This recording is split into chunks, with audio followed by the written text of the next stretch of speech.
Sound continues to amaze us. Sound can levitate. By now, you would have seen this many times. Just a very quick idea that sound actually does levitate things. But this is not how the ancients used to levitate the very big, heavy objects. This is a very different technique used here. This is just pressure waves that can levitate things, very light objects. But it does give you the ability to imagine that sound actually levitates. John Keely levitated stuff and drilled sound, holes with sound in 1888 already.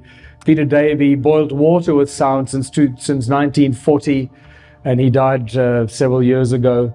It looks like a desk lamp, is cool to the touch, and appears to be doing nothing until it comes into contact with water. Peter Davey claims his invention uses the power of sound to boil water. He says the idea came to him 50 years ago, when he noticed different saxophone notes caused different household items to rattle.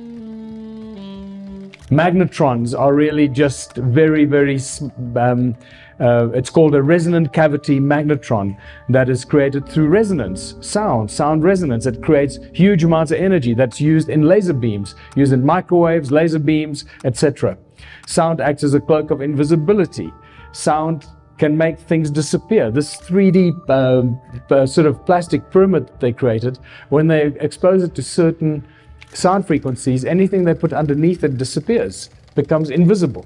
And sound creates hurricanes. 2 guys in 2003 that lodged a patent to create hurricanes out of sound, believe it or not. And I believe they were granted their patent to create hurricanes. And maybe this is how they create the weather for us, without us even realizing it. And this is a fantastic one. These kids from college here in the USA that created a sound fire extinguisher.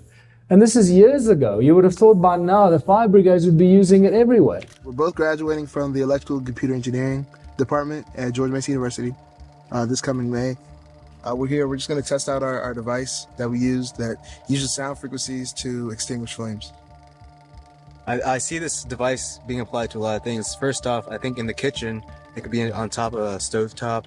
But eventually, I'd like to see this applied to maybe swarm robotics, where it'd be attached to a drone, and that would be applied to forest fires or even building fires where you wouldn't want to sacrifice human life.